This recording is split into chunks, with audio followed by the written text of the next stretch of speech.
मैंने शादी थप्पड़ खाने के लिए नहीं की थी। रात के 8 बज चुके थे। सास गुस्से में रचना को देख रही थी और रचना उनकी आंखों को देखकर डर के मारे कांप रही थी। सास उसे देखकर फुकारती हुई बोली, तेरी हिम्मत कैसे हुई मेरे घर में यह सब करने की? ले, देकर 4 दिन हुए हैं इस घर में आए हुए और अपने आप को घर की मालकिन समझने लगी है। आने दे आज मेरे बेटे को। आज तेरी खैर नहीं है। हाथ पैर न तुड़वा दिए तो मेरा नाम भी विमला नहीं। आज ना जाने क्या होने वाला है। सास जितनी निर्दयी है, अपने बेटे को भी उसी तरह निर्दयी बना रखा। हर नई नवेली दुल्हन को अपने पति का इंतजार होता है, पर रचना, उसे तो अपने पति राजेश का इंतजार बिल्कुल भी नहीं होता था, क्योंकि उसे तो उससे डर लगता था। मन ही मन मन्नत मांग रही थी कि आज पति घर ही ना आए, लेकिन जब तक पति घर नहीं आएगा तब तक सासू माँ उसे खाना भी नहीं देगी। इतनी निर्दयी औरत है कि रसोई को भी ताला लगा कर रखा है। आखिर ऐसा क्या हुआ था कि विमला जी उसे इस कदर डांट रही थी? और आखिर राजेश का ऐसा क्या स्वभाव था कि अभी नई नवेली दुल्हन होने के बावजूद भी रचना को अपने पति का बिल्कुल भी इंतजार नहीं था। चलिए जानते हैं रचना के बारे में। रचना की शादी राजेश से 4 महीने पहले हुई थी। माता पिता तो थे नहीं। ग्रेजुएशन पूरा होते ही चाचा चाची ने ही उसकी शादी करवाई थी और फिर अपनी जिम्मेदारियों की इतिश्री कर ली थी। ना कोई पग फेरे की रस्म और ना ही कोई तीज त्योहार। इधर ससुराल में ले देकर सास विमला जी, पति राजेश और एक ननंद रश्मि ही थी, जिसकी सगाई हो चुकी थी। छोटा परिवार था। एक प्यारी और शांतिपूर्ण गृहस्थी का अपना सपना संजोए रचना इस घर में आई थी। पर सपने तो सपने ही होते हैं, हमेशा सच थोड़े ही ना होते हैं। शांतिपूर्ण गृहस्थी तो सपना ही बनकर रह गई। रचना जहां 20 साल की, वहीं राजेश पूरे 30 साल का। दोनों की उम्र में पूरे 10 साल का अंतर था। सास विमला जी रचना के लिए 10 नियम कायदे बनाए बैठी थी। सुबह 4 बजे तक उठकर पूरे घर की साफ सफाई करना, उसके बाद स्नान आदि करके रसोई में जाना, हमेशा मुंह पर घूंघट लिए रहना, सबको खाना खिलाए बगैर खाना न खाना, और भी न जाने क्या क्या नियम। रचना को उन नियमों को सख्ती से पालन करना होता था, पर अभी उसकी उम्र ही क्या थी। कई बार गलती भी हो जाती थी। अगर किसी दिन कोई चूक हो जाती तो उस दिन उसकी शामत आ जाती थी। उस पर हाथ उठाने से भी कोई गुरेज नहीं करता था घर में। यहाँ तक कि उससे 5 साल बड़ी ननंद रश्मि भी उस पर हाथ उठा देती थी। शादी के कुछ दिन बाद रात 8 बजे तक राजेश घर नहीं आया था। रचना को बहुत जोर से भूख लग रही थी, तो उसने अपने आप से खाना लेकर खाना शुरू ही किया था। अभी पहला निवाला मुंह में गया ही था कि इतने में विमला जी ने देख लिया और चिल्लाना शुरू कर दिया। जब रचना से बर्दाश्त नहीं हुआ तो उसने कहा, माँ जी, मुझे बहुत जोरों से भूख लग रही थी, इसलिए खाना खा लिया। इससे पहले सासू माँ कुछ कहती, ननंद रश्मि ने आगे होकर रचना के गाल पर थप्पड़ रसीद कर दिया। तुम्हारी हिम्मत कैसे हुई मेरी माँ से जुबान लड़ाने की? अपने घर में क्या खाना नहीं मिलता था तुमको, जो भूख बर्दाश्त नहीं कर सकती थी? मेरा भाई तुम्हारा पति है, उसका इंतजार नहीं कर सकती थी? अरे औरतें तो अपने पति के लिए क्या से क्या कर जाएं। इतने में सासू माँ भी बीच में ही बोली, रहने दे रश्मि, क्या संस्कार सिखा रही है इसे? माँ बाप तो है नहीं, और इसके चाचा चाची ने ये मिट्टी का ढेला हमारे माथे मढ़ दिया। रहने दे तू, मैं ही रसोई को ताला लगा देती हूँ। ना रहेगा बांस, ना बजेगी बांसुरी। अपने आप ही एक तरफ चुपचाप बैठ जाएगी। कहते हुए सासू माँ ने वो लगी हुई थाली भी रसोई में ले जाकर रख दी और रसोई को ताला लगा दिया। रचना आंखों में आंसू लिए देखती ही रह गई। 2 घंटे बाद राजेश घर आया। तब विमला जी और रश्मि ने खूब नमक मिर्च लगाकर उसके सामने बात को परोसा, और वो माँ का भक्त, वो तो इतने गुस्से में आ गया कि उसने भी जाकर रचना के गाल पर थप्पड़ लगा दिया। उस दिन उसे खाना तक नहीं मिला। अब आज का ही किस्सा ले। रचना शाम का खाना बनाकर सास और ननंद को खाना खिला रही थी। दोनों बाहर हॉल में बैठकर खाना खा रही थी। वहीं रचना गरम गरम रोटियां सेक कर दोनों को परोस रही थी। आज सुबह सासू माँ ने सिर्फ 2 ही रोटी खाने को दी थी। इस कारण से रचना को बहुत जोर से भूख लग रही थी। पर राजेश तो 10 बजे से पहले आने से रहा। रचना से बिल्कुल भी भूख बर्दाश्त नहीं हो रही थी। इससे पहले कि सासू माँ और रश्मि खाना खाकर रसोई का ताला लगा दे, उसने फटाफट से एक रोटी अपने पल्ले में बांधकर अपने कमरे में खोस ली। जब माँ बेटी का खाना गया तो उन्होंने रचना को रसोई से बाहर कर ताला लगा दिया। रचना अपने कमरे में आ गई। इधर सासू माँ और रश्मि अपने कमरे में आराम करने चली गई। जब रचना को लगा कि अब माहौल सही है, तो उसने अपने कमरे में बंधी रोटी को निकालकर रोल के कोरी ही खाना शुरू कर दिया। रोटी खाते खाते उसकी आंखों में आंसू भी गिरे जा रहे थे।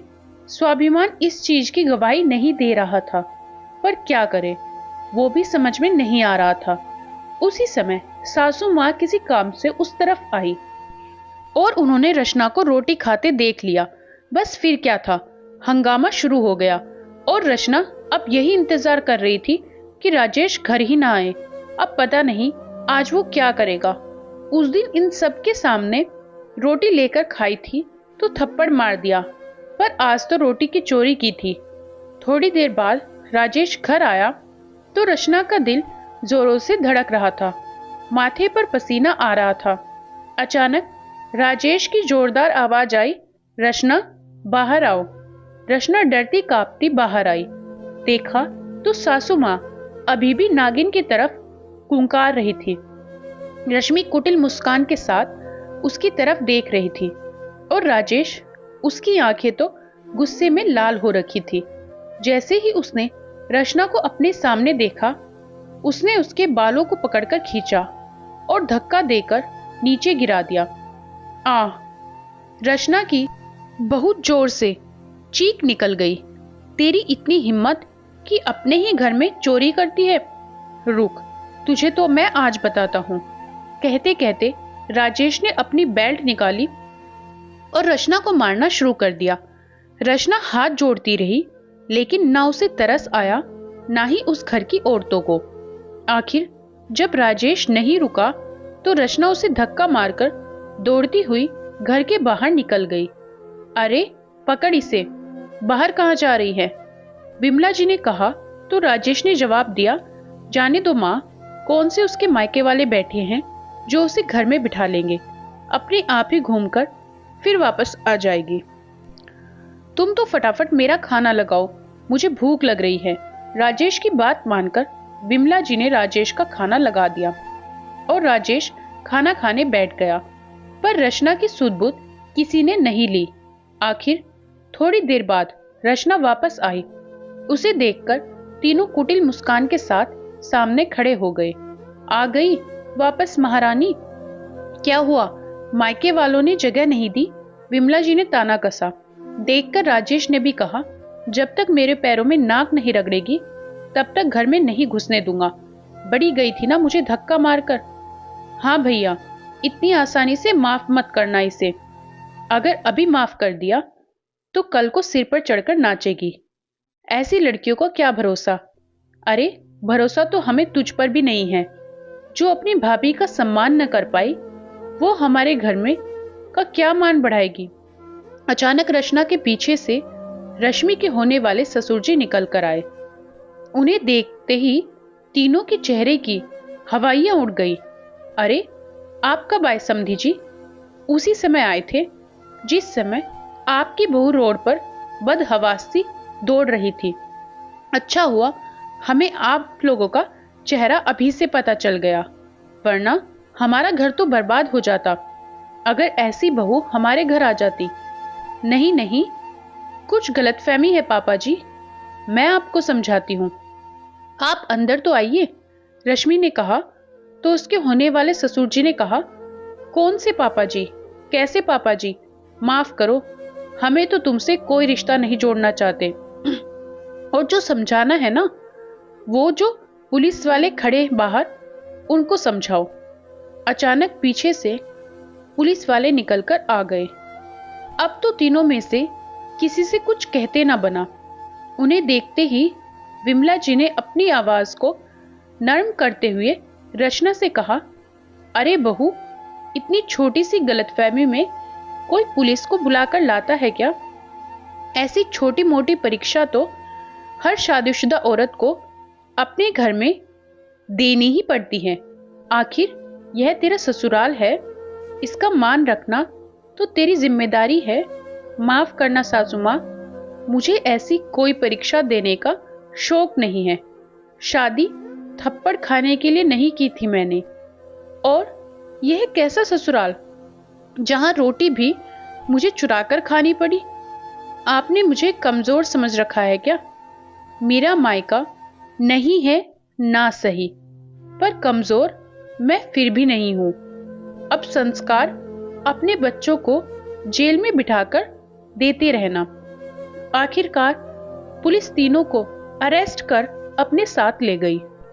रश्मि के ससुराल वालों ने रिश्ता करने से मना कर दिया और रचना को एक स्वयंसेवी संस्था ने आगे बढ़ने के मौके दिए, जहां वो संस्था के साथ मिलकर लोगों को घरेलू हिंसा के प्रति जागरूक करती थी और रचना ने अब एक नई शुरुआत की। दोस्तों, कहानी पसंद आए तो वीडियो को लाइक करें, शेयर जरूर करें और चैनल को सब्सक्राइब करना बिल्कुल ना भूलें। धन्यवाद।